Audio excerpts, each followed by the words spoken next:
Well, I wasn't all that crazy about last week's episode of Stargirl. Even though that was the one that delivered the action in superheroics, but some of that, they probably needed to tighten that up a bit so it didn't look so silly. Even though it was not meant to be, then that's more of the problem, I guess. But then again, I'm not in the mood for silliness and superheroes. But anyway, the follow-up episode is much better, which involves no superheroics whatsoever. But it is in keeping with the horror elements of the show, even though this delves more into what would usually be the aspects of soap opera material, which a lot of these shows rely all too heavily on.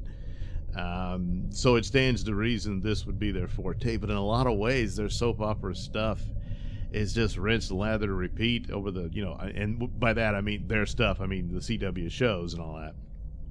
And so they can't even do that right at times because they just keep doing the same thing over and over again. But here, in dealing with the themes of horror, and I thought about it thinking it kind of reminds me of the 80s horror movies, which involved a lot of teenagers and their problems and stuff like that, and certainly the Nightmare on Elm Street movies. And this was somewhat similar to that, not quite. But it was also quite interesting, and in that even though I kind of figured out more or less that it's not what you think it is type deal. Or maybe it is, and that sort of thing. This one revolves around Yolanda Montez, who's the Wildcat or the new Wildcat, what have you. And it's been building up to it that she's dealing with the consequences of having she killed Brainwave.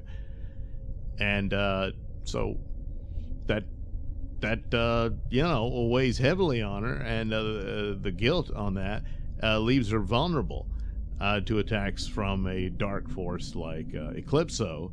And so it seemed inevitable, and that even happened early on in the fights in the school and stuff like that, where she was taunted by her own guilt over what happened to Brainwave and his son, who had been her boyfriend and all this stuff. And so she's once again tormented by visions and whatnot. But gee, it's slightly different. In fact, there's a familiar sound involved with all of this. And she keeps being tormented. She's finding herself in places she didn't mean to go. She goes to church to confess to a priest. Her mother is all upset about what's going on. She breaks up her friendship with Courtney, and she's just in a horrible mess when finally she's confronted by a vision of Brainwave, except it's not a vision, it's really him. His body is dead, but his consciousness he was able to transmit to her, and so he's been building his strength all this time. And ultimately, he's just going to push her consciousness out and take over the body, so he lives again through her. And so, what do we have here? Then it says, oh, so it wasn't Eclipso at all, but well, because he does appear in his current form, disguised as a little boy. Things are going on, but he seemed to cause an incident with her fellow coworker at the diner, and that sort of thing.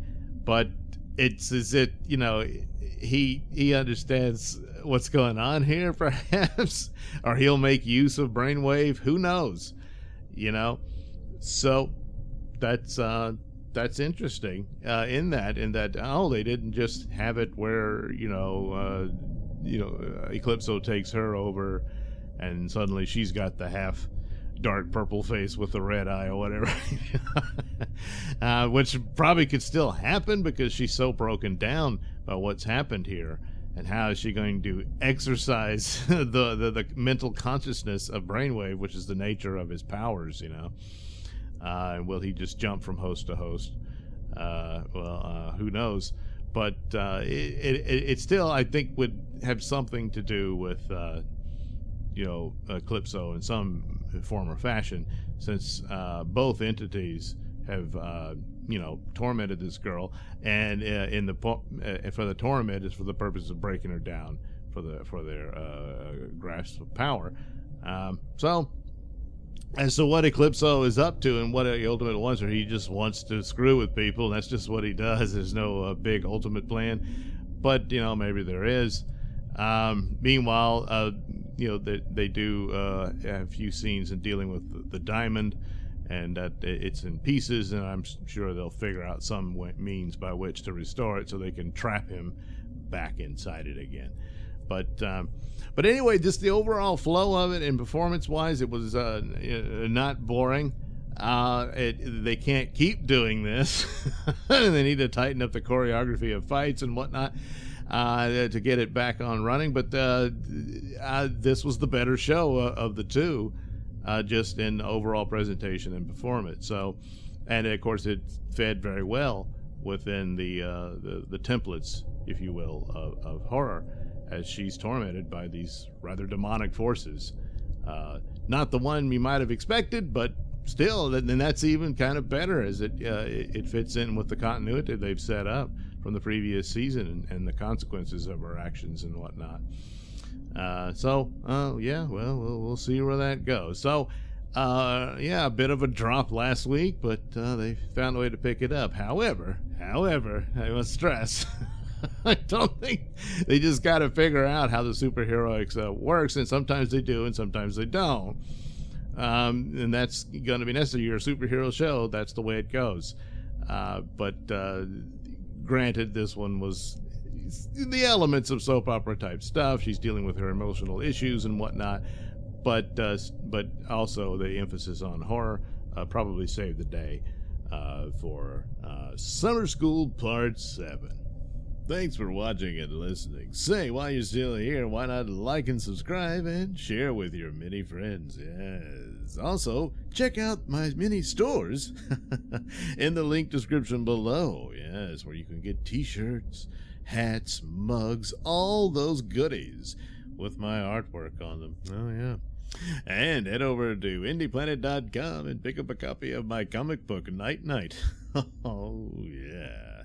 You can also catch me at my podcast, Mr Nailsin Show, on RadioMisfits.com. And you can also watch my videos on BitChute.com and now on Rumble.com. Oh, my goodness, so many places to watch me and my stuff.